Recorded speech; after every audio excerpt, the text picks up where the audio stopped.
प्रश्न आज का कीजिए। नमस्ते गुरुदेव, नमस्ते गुरुदेव, नमस्ते गुरुदेव।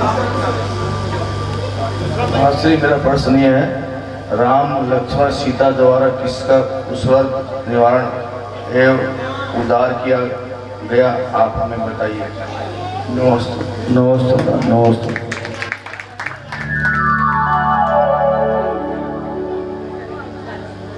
मोक्ष मार्ग के वैभव वाले संतों को नमन करें हम, नित्य निरंजन आनंद दाता को नमन करें। पंचाचार विभूषित गुरुवर सूर्य गुरु को नमन करें हम, शास्त्र प्रकाश ज्ञान प्रकाश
परमिष्टि भगवान की, तीन कमलों मुनिराज की, द्वादशांग जिनवाणी माता की, 24 तीर्थंकर भगवान की, परम पूज्य आचार्य श्री रविशेण स्वामी जी की, परम पूज्य गणाधिपति गणराचार्य श्री जंतुसागर जी गुरुदेव की, परम पूज्य प्रकाशनाचार्य श्री देवनंदी जी गुरुदेव की। जय बोलो परम पूज्य ध्यान दिवाकर मुनि प्रवर अनुष्ठान विशेषज्ञ विशिष्ट राम कथाकार श्री श्री श्री जय कीर्ति जी गुरुदेव की। थोड़ी मटन वाला बाबा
सतेंद्रों से पूजित,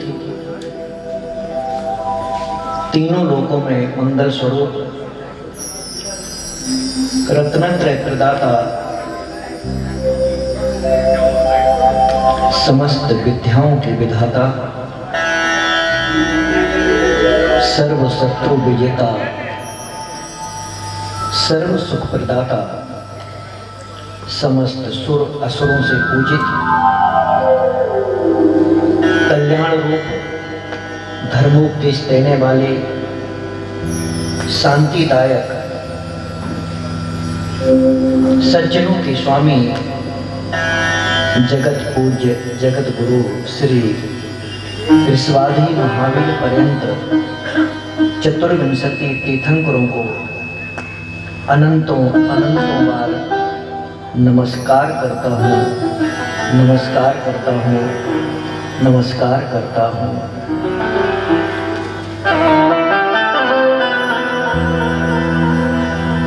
राम कथा जिसने सुनी, मिला मुक्ति का सार। भव जीव ही सुन पाते राम नाम की बात।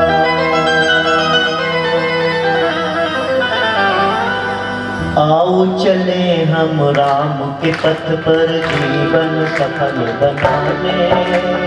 मनुष्य जन्म जो हमें मिला सद्गुरु सत्फल पाने।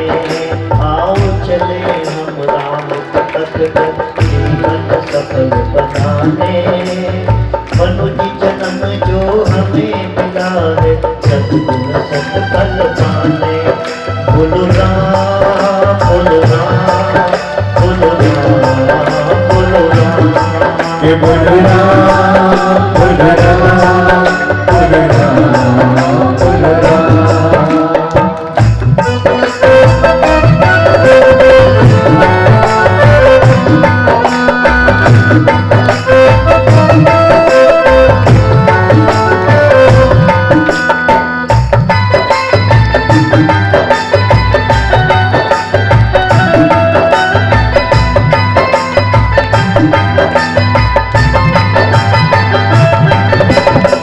कर्मों का फल है सभी आया राम सिया ने दिखाया।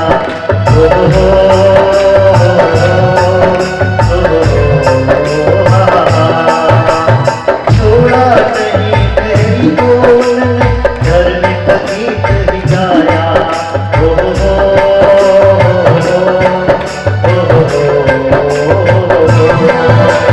हम भी उनसे सीखे जाने।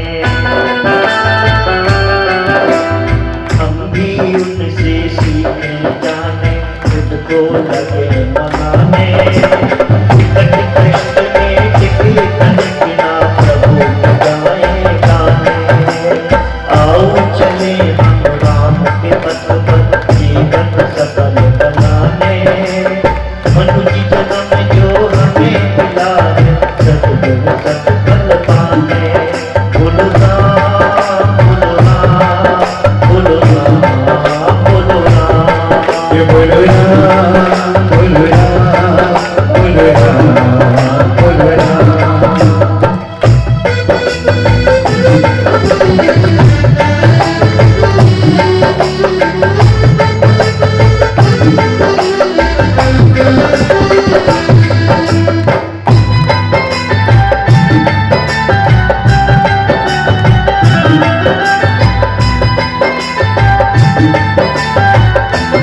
लगाने, आओ चले हम राम के पथ पर जीवन सफल बनाने। मन की जन्म जो हमें मिला है, सदगुरु सत्फल पाने। बोलो बोलो हरि बोले, ये बोले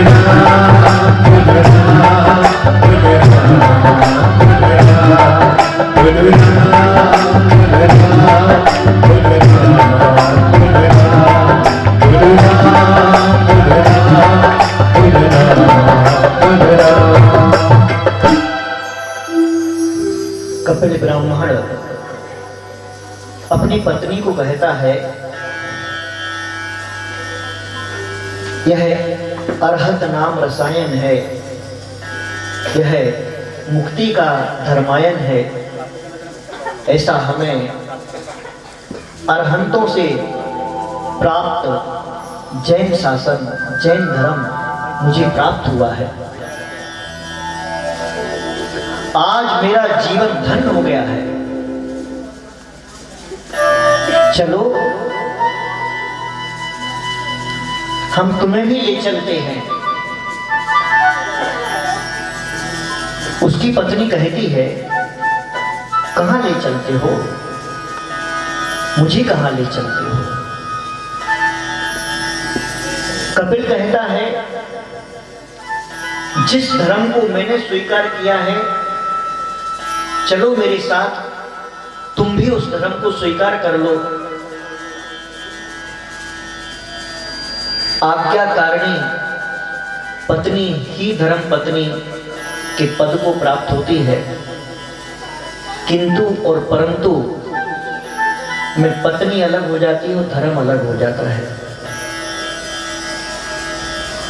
उसने जैसे ही कहा कपिल ने, चलो मेरे साथ, उसकी पत्नी तैयार हो जाती है और बच्चों के साथ वह रामपुरी की ओर बढ़ते हैं। वहां पर जब पास में पहुंचते हैं, बड़ी ही जिन भक्ति के साथ में उसकी पत्नी भी पहले जिन शासन को स्वीकार करती है, जैन धर्म के संस्कारों को प्राप्त करती है। बच्चों को सिखाया जाता, बताया जाता है कि यह हमारे कुल परंपरा से चलाया आया हुआ एक जिनेंद्र भगवान का शासन, जैन धर्म के सिद्धांत, जैन धर्म के संस्कारों को तुम स्वीकार करो।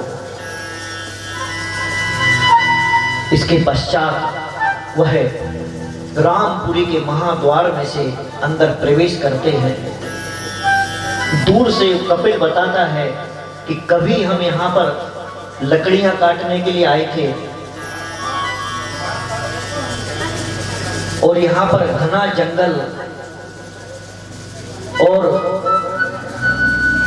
भेड़ बकरी चरा करती थी।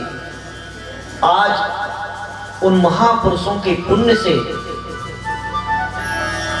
महल, बाग, बगीचे, सारी व्यवस्थाएं यहां पर हो गई हैं।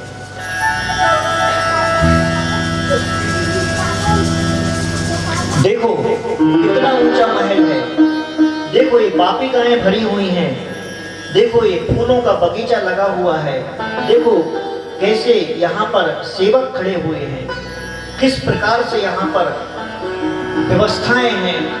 यह स्वर्ग लोक की तरह व्यवस्थाएं हैं, धर्म और पुण्य के प्रभाव से।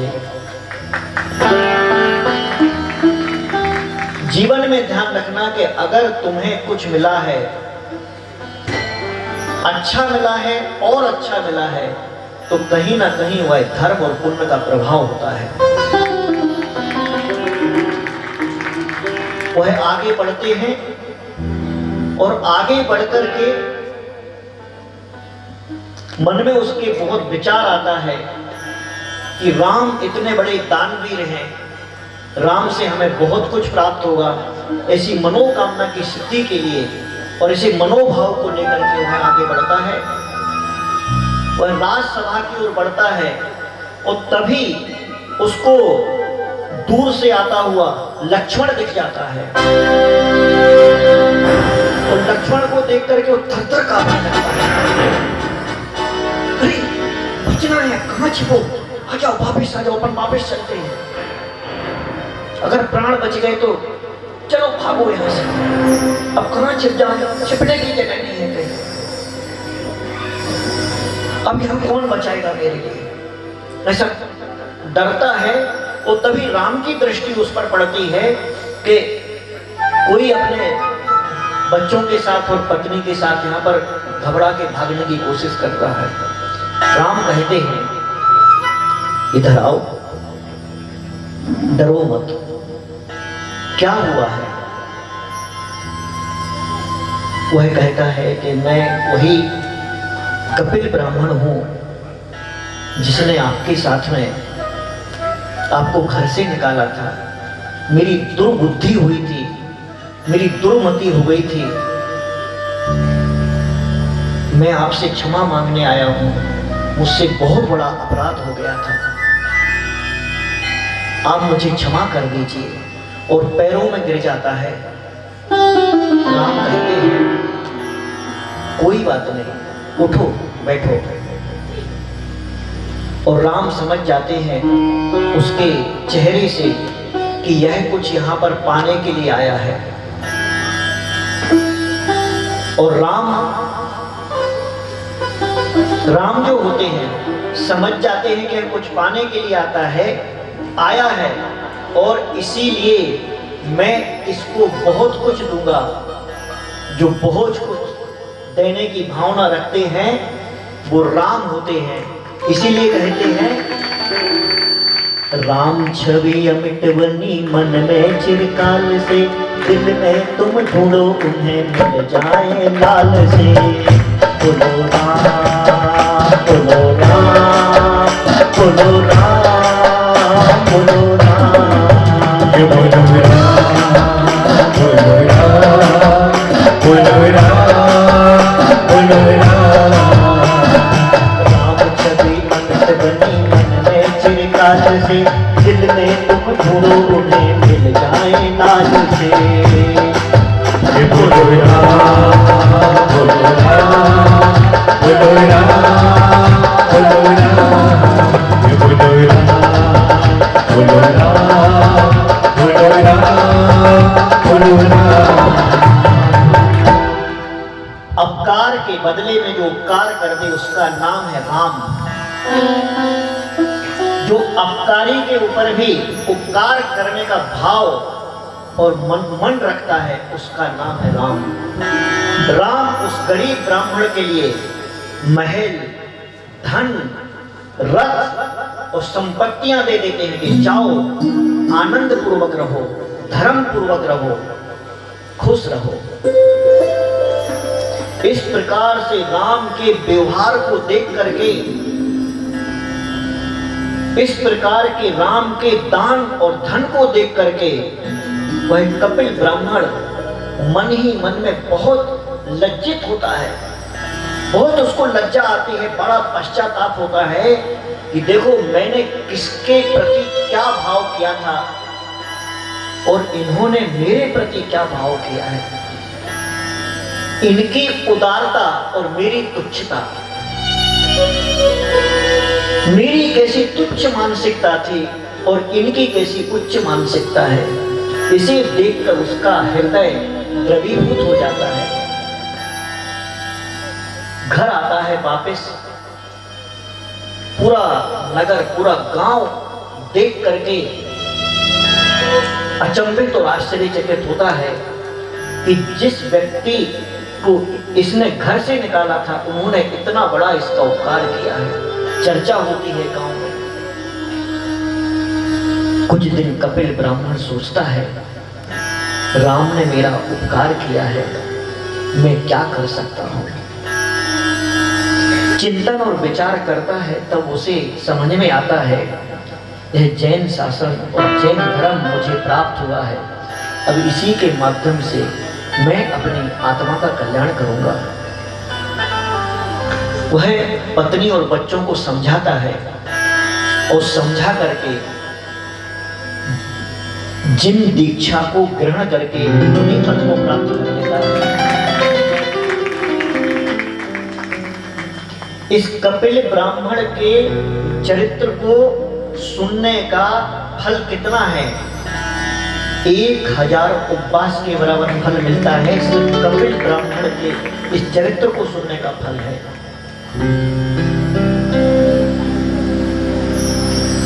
अभी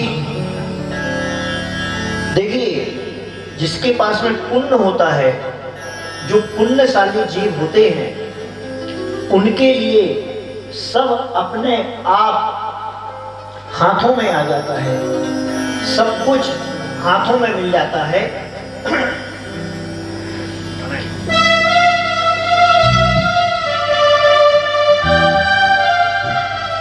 पुण्यशाली जीवों को देखो सब मिल जाता हाथों में। पुण्यशाली जीवों को देखो सब मिल जाता हाथों में। मन चाही हर वस्तु मिलती, मन चाही हर वस्तु मिलती, मिलता वैभव हाथों में। पुण्यशाली जीवों को देखो सब मिल जाता हाथों में। मन चाही हर वस्तु मिलती, मिलता वैभव हाथों में।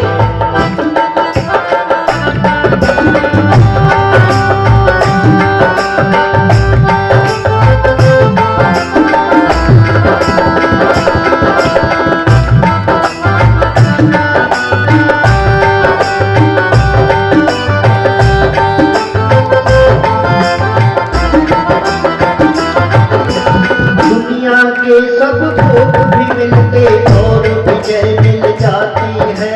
कदम कदम पर खुशियाँ मिलती, प्रेम की बगिया खिलती है। प्रेम की बगिया खिलती है, प्रेम की बगिया खिलती है। पुण्यशाली जीवों को देखो सब मिल जाता हाथों में। मन चाही हर वस्तु मिलती, मिलता वैभव हाथों में।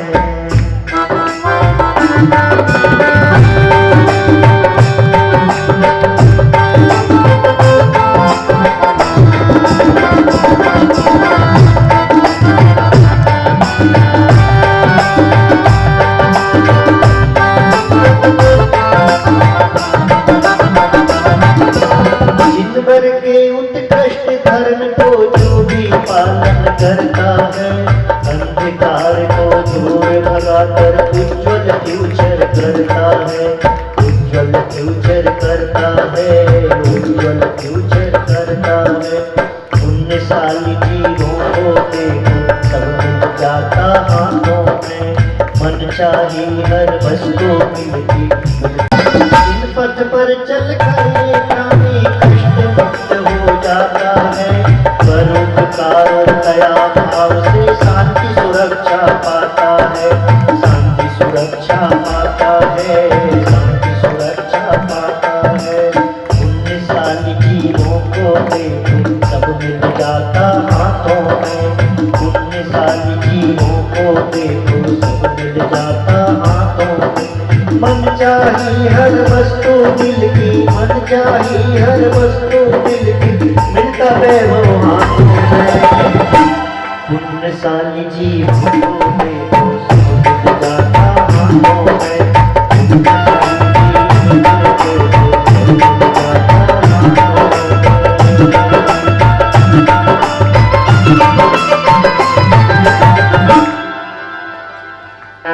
जिस प्रकार से देवता लोग स्वर्ग के विमानों में और वनों में विहार करते हैं, उसी प्रकार ये धीर वीर शुभ चेष्टाओं के धारक दोनों भाई सीता के साथ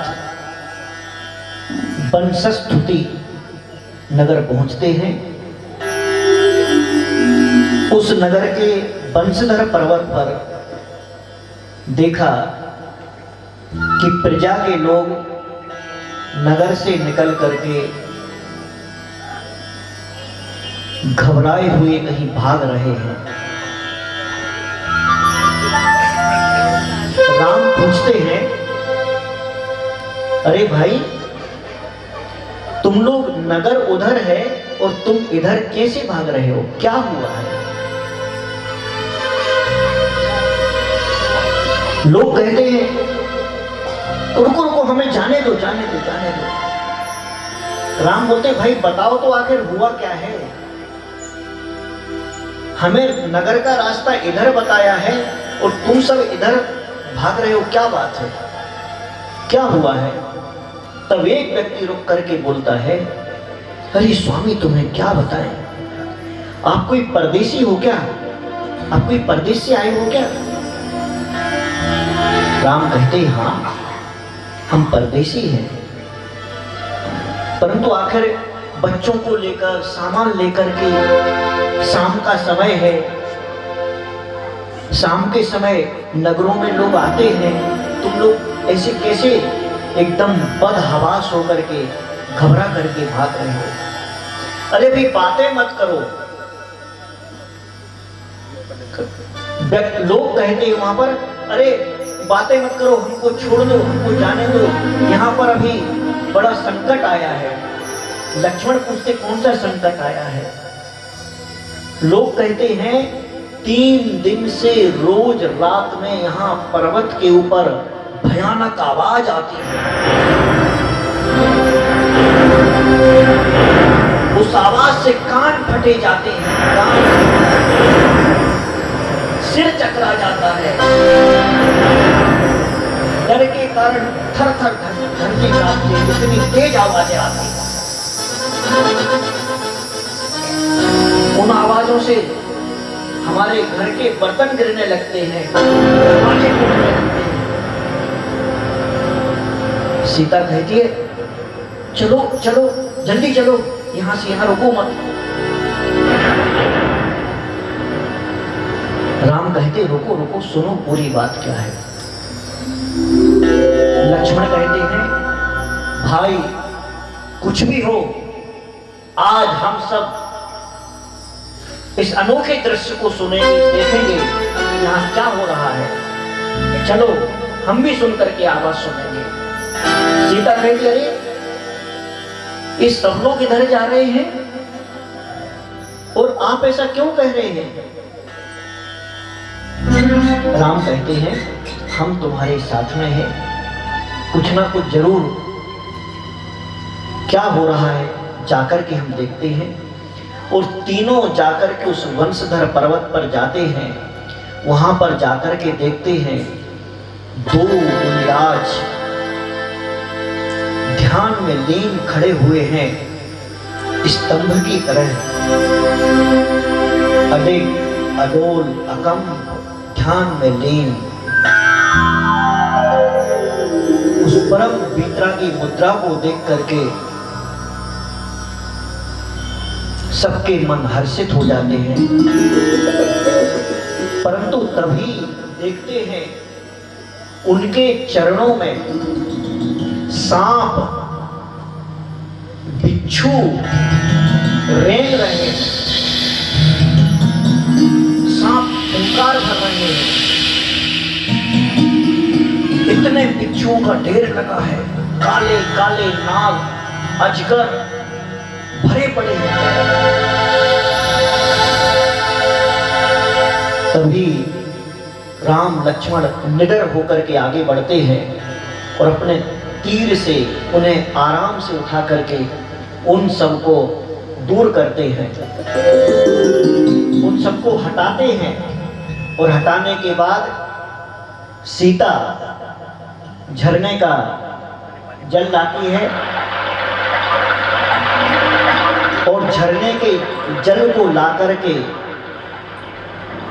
उन गुरुओं के चरणों का पाद प्रक्षाल करती है, चरणों का अभिषेक करती है।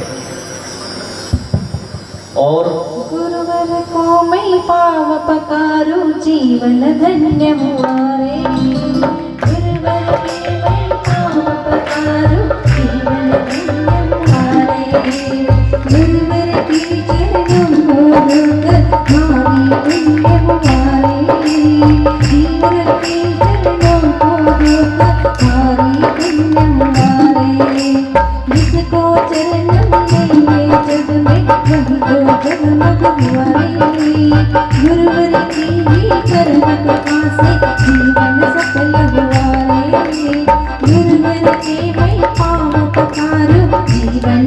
पुण्य हमारे, गुरुवर के चरणों को धोकर भारी पुण्य हमारे, गुरुवर के चरणों को धोकर भारी पुण्य हमारे। सीता ने पाद प्रक्षालन करके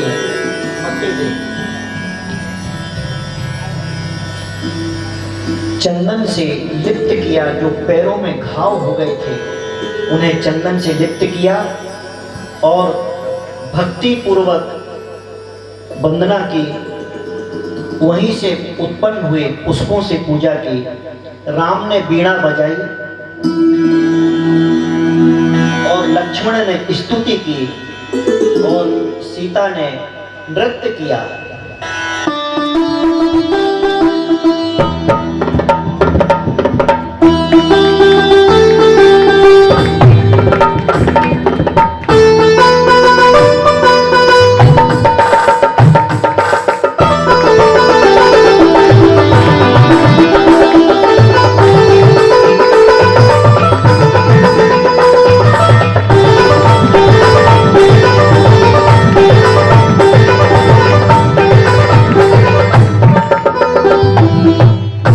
यतिवर जय जय यतिवर जय जय गुरुवर जय जय गुरुवर।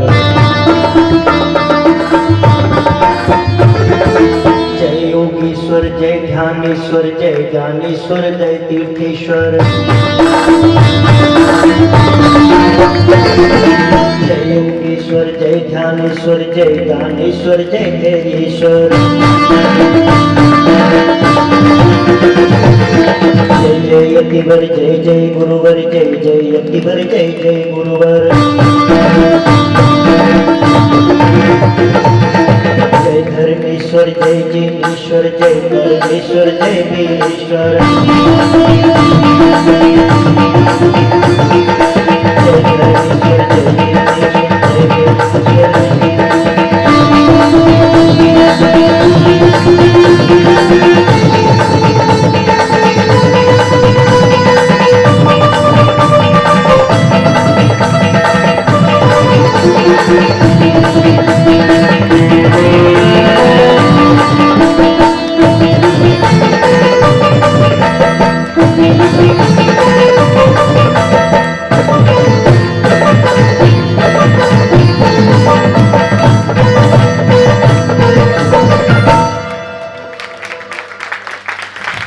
सीता ने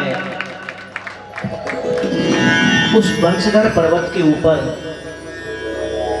देशभूषण कुलभूषण मुनिराज का जब सर्ग दूर हुआ,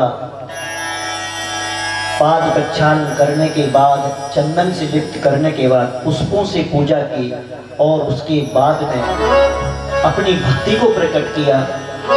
जब भी हमारे जीवन में भक्ति का कोई भी अवसर कहीं मिलता है, भक्ति के अवसर में कभी पीछे नहीं हटना।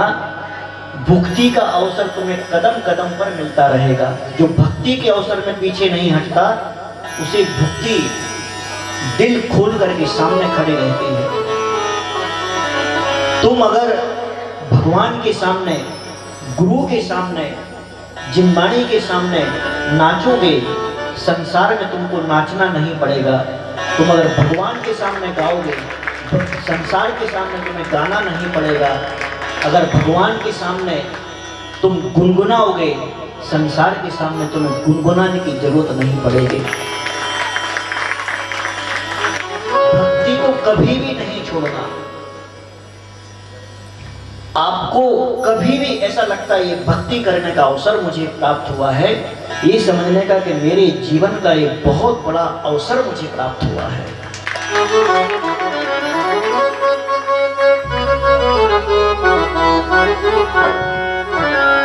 साधु सेवा भक्ति पूर्वक कर लेना रे, साधु सेवा भक्ति पूर्वक कर लेना रे, जग के सारे जंजालों से डर लेना रे, जग के सारे जंजालों से डर लेना रे।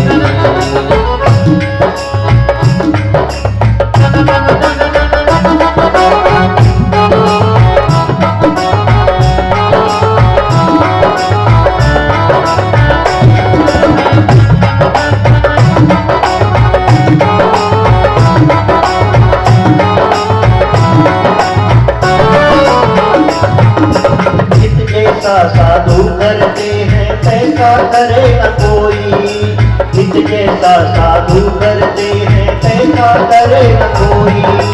माता पिता और मित्र बंधु साधु समना होए। माता पिता और मित्र बंधु साधु समना होए। साधु के चरणों में रहे रहना रे। साधु के चरणों में रहे रहना रे। साधु सेवा भक्ति पूर्वक कर लेना। साधु सेवा भक्ति पूर्वक कर लेना।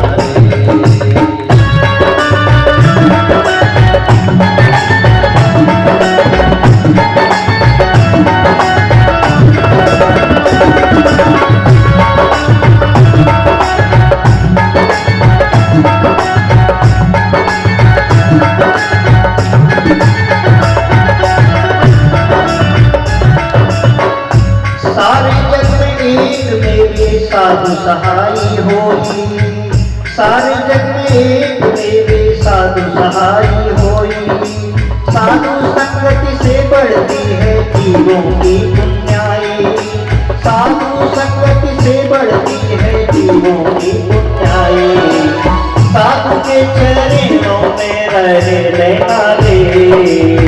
साधु के चरणों में रहे रहना रे। सेवा भक्ति पूर्वक कर लेना।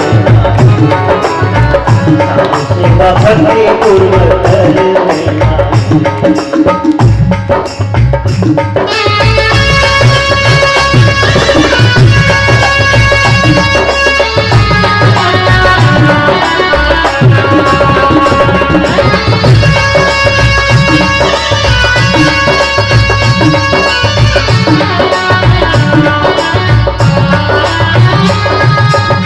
बुद्धि और लक्ष्मी करते साधु हस्त समाये। यश वृद्धि और लक्ष्मी करते साधु हस्त समाये। मानव होकर सेवा करके कर लो यही कमाए। मानव होकर सेवा करके कर लो यही कमाए। साधु के चरणों में रहे रहना रे। साधु के चरणों में रहे रहना रे। साधु सेवा भक्ति पूर्वक कर लेना। साधु सेवा भक्ति पूर्वक कर लेना। जग के सारे जंजालों से बच लेना रे। जग के सारे जंजालों से कर लेना रे। कर लेना रे।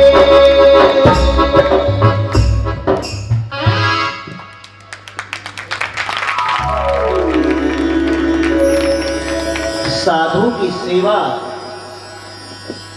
आपको वो दे सकती है जिसकी आप कल्पना भी नहीं कर सकते हैं। साधु की सेवा के लिए जो अपना मन और हृदय खोल देता है उसके लिए संसार की हर वस्तु की उपलब्धि के लिए दरवाजे खुले होते हैं। साधु की सेवा का इतना बड़ा महत्व और इतना बड़ा फल होता है। जब निश्चल भाव से, निश्चल मन से पूरे जीवन को समर्पण करके मनोभाव से साधु की भक्ति की जाती है, उस जैसा आनंद संसार की किसी क्रिया में नहीं, कहीं नहीं है वैसा। जो अपनेपन से, प्रेम से साधु की सेवा की जाती है, उसके जैसा महान पुण्यकारी कल्पना अतीत पुण्य की प्राप्ति होती है।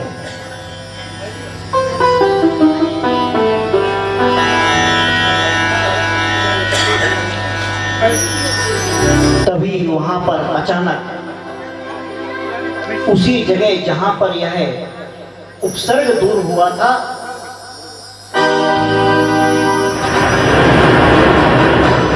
भयानक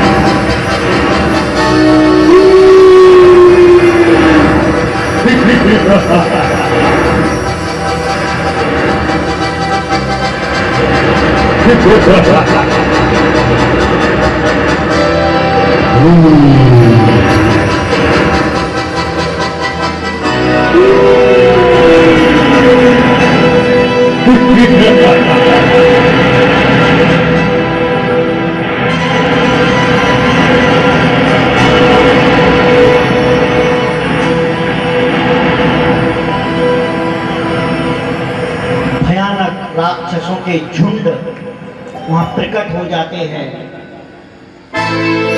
भय का वातावरण बन जाता है, उपकुलाचन करते हैं, उचकते हैं, परंतु पूरा वातावरण भयभीत हो गया। तभी सीता के लिए राम और लक्ष्मण कुलभूषण वेशभूषण भगवान के चरणों के समीप बिठा देते हैं और अपना धनुष उठा करके जोर से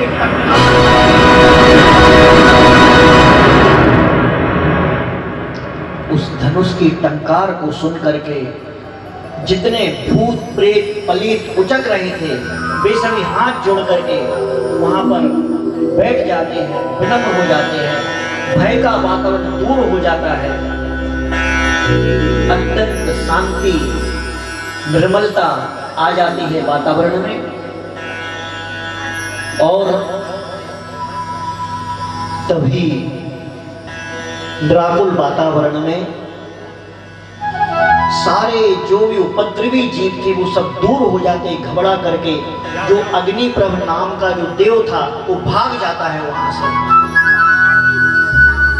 और उस निर्मल वातावरण में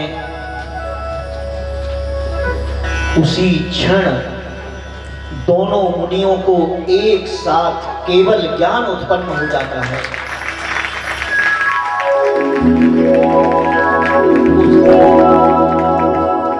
केवल ज्ञान की पूजा करने के लिए चारों निकाय के देव अपने अपने वाहनों से वहां पर आ जाते हैं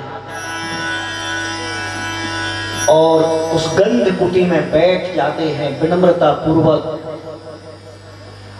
जहां एक क्षण पहले भय का वातावरण था वहां एक क्षण बाद अभय का वातावरण हो गया।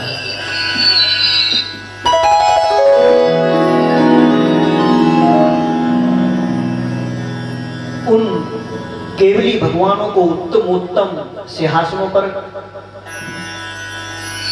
विराजित हुए। सारी सभा में देव मनुष्य और त्रिंच प्राणी बैठते हैं। तभी राम ने हाथ जोड़ करके उन देशभूषण कुलभूषण केवल ज्ञानी भगवान को पूछा, हे प्रभु, आपके ऊपर यह उपसर्ग क्यों हुआ है? आखिर क्या कारण था इस उपसर्ग का? तथा यह मंगल उपदेश हमें दीजिए। तभी वहां पर भगवान की दिव्य ध्वनि गिरती है,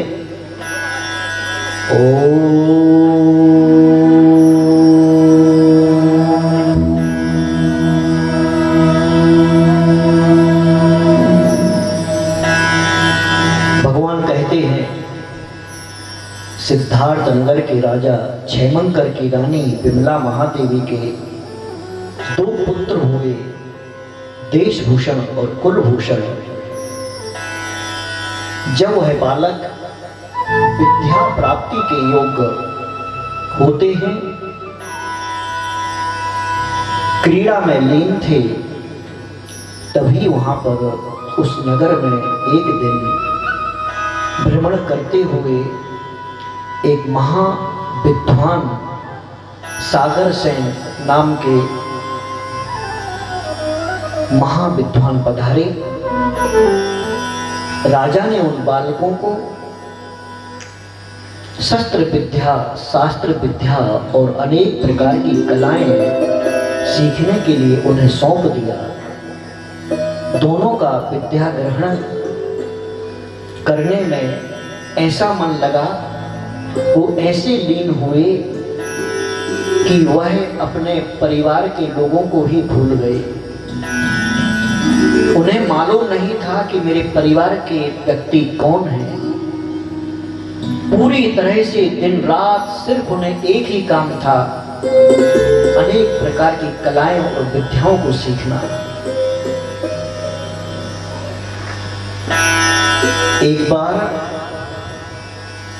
जब इनका विद्या अध्ययन पूरा हुआ, उस महान विद्वान सागर सेन का बड़ा भारी सम्मान किया गया। एक दिन दोनों भाई भ्रमण करते हुए अपने रथ पर बैठ करके जा रहे थे, तभी उन्होंने महल के झरोके में बैठी हुई एक सुंदर कन्या को देखा।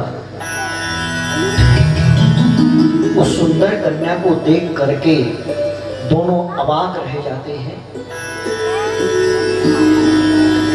उस कन्या को पाने के लिए दोनों के मन में एक विचार आता है कि मैं इसका वध कर दूं तो ये कन्या मुझे मिल जाएगी, और दूसरा भाई सोच रहा था मैं इसका वध कर दूं तो ये कन्या मुझे प्राप्त हो जाएगी।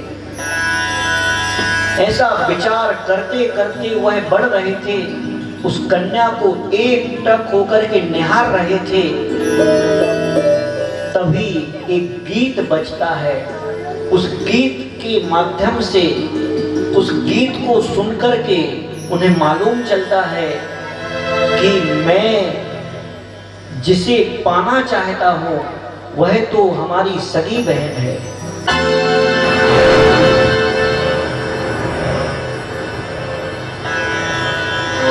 मन को धक्का लगता है, मन में ऐसा विचार आता है, ओ हो, हम यह क्या सोच रहे थे। दोनों की आंखों से आंसू आ जाते हैं। हाय हाय, मैंने ये कैसा पाप कर दिया। मैंने इतना ज्ञान पाया, परंतु एक कैसा पाप मन में आया। और वो दोनों विचार करते हैं कि संसार कितना विचित्र है। दोनों रथ पर खड़े होकर के ही विचार करते हैं, एक दूसरे से वार्ता करते हैं। देख भाई, देख, मैंने इस कन्या के लिए तेरे वध का विचार किया था। दूसरा भाई कहता है, मैंने भी इस कन्या के निमित्त से तुम्हारे वध का विचार किया था। यह बहुत भारी पाप हो गया मुझसे।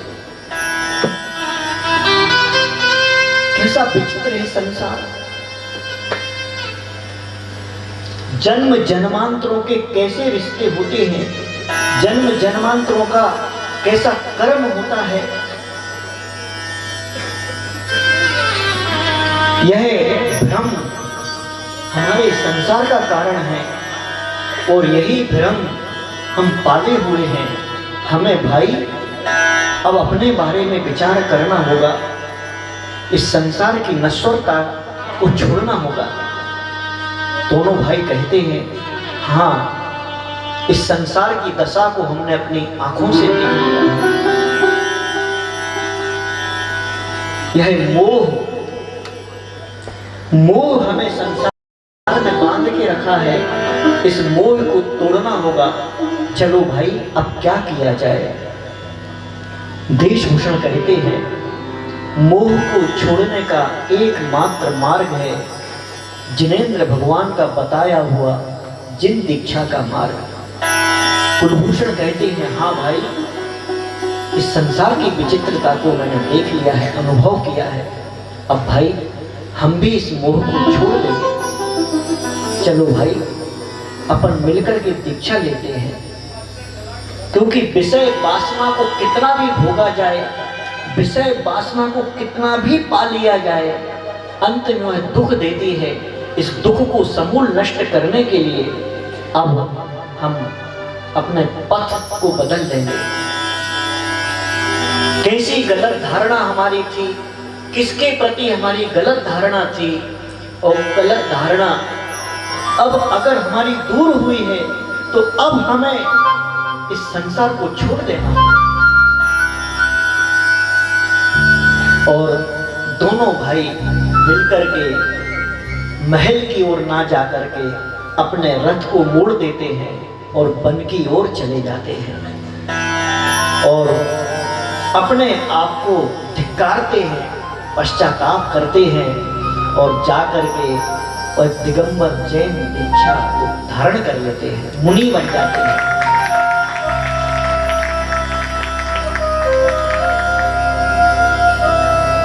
यह सभा लगी हुई थी, उन्होंने सुनकर के राम लक्ष्मण सीता, पूरी सभा अत्यंत प्रसन्न हो गई, आनंदित हुई उनका चरित्र सुनकर के।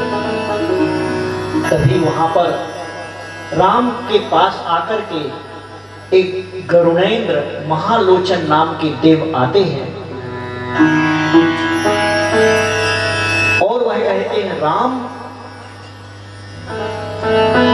आपने हमारे पुत्रों के ऊपर बहुत बड़ा उपकार किया है।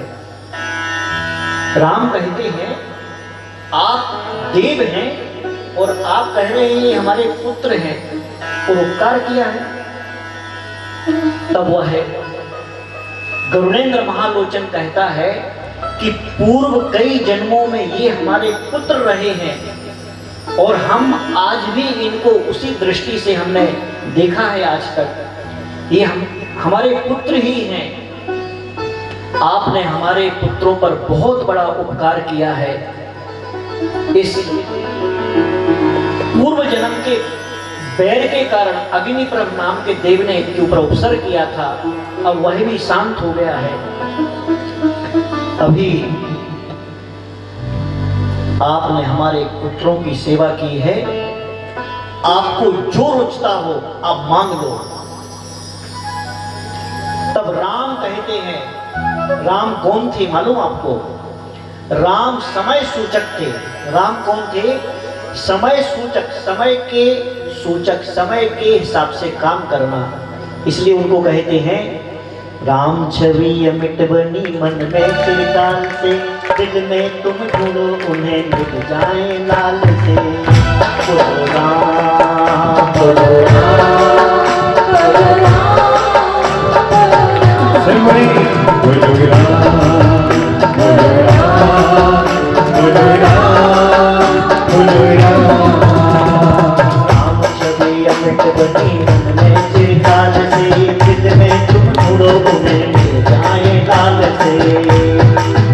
बोलो राम, बोलो राम, बोलो राम, बोलो राम, बोलो राम, बोलो राम, बोलो राम, बोलो राम। राम कहते हैं, आपत्ति के समय हमारा ख्याल रखना। राम क्या कहते हैं? आपत्ति के समय हम लोगों का आप ख्याल रखना, बस इतना ही चाहता हूं। और वह सभा वहां पे समाप्त होकर के देशभूषण कुलभूषण अन्य जगह विहार करते हैं। राम लक्ष्मण और सीता ने सोचा कि अब दक्षिण समुद्र की ओर जाया जाए। दक्षिण समुद्र को देखने की इच्छा से वो सघन और विशाल वन में प्रवेश करते हैं और कर्णरवा नदी के किनारे वह जाकर के ठहरते हैं। अत्यंत सुंदर उत्तम वातावरण, वहां के वृक्ष आदि को देख करके मन प्रसन्नचित होता है। उस नदी के पास जाकर के वो लोग ठहर जाते हैं। वहां की प्रकृति में उचित जगह देख करके रुक जाते हैं।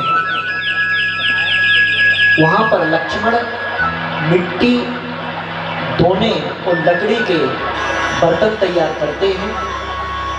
अनेक प्रकार के फल और दूध आदि से स्वादिष्ट भोजन बनाया जाता है, तभी वहां पर एक दिन सीता कहती है, मेरे मन में अतिथि प्रेक्षण की भावना हो रही है, कभी अगर यहाँ अतिथि आ जाए तो हमारा भाग्य खुल जाएगा। और सहसा अचानक सीता ऐसा देखती है ऊपर, और आकाश के मार्ग से सुगुप्ते और गुप्ती मुनिराज आकाश मार्ग से आ रहे थे, नीचे की ओर आ रहे थे सुगुप्ती और गुप्ती मुनिराज।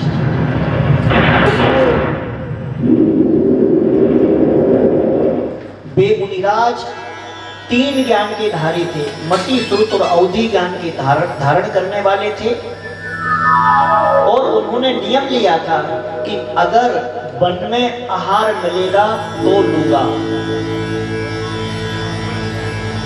उनको देख करके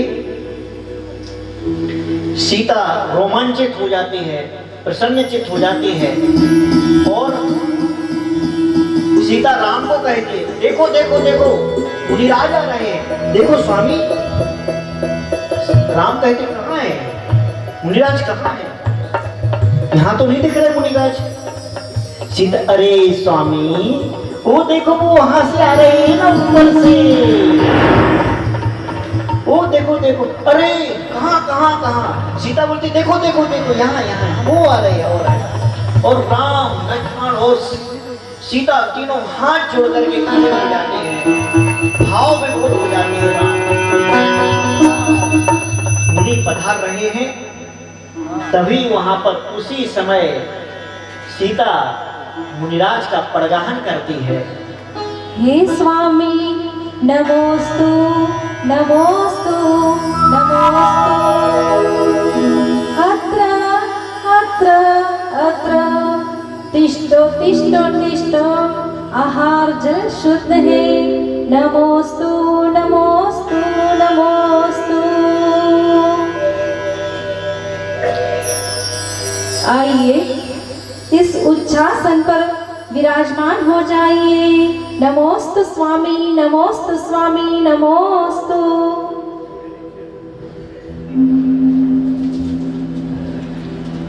गुरुवर के मैं पाम पकारो, जीवन धन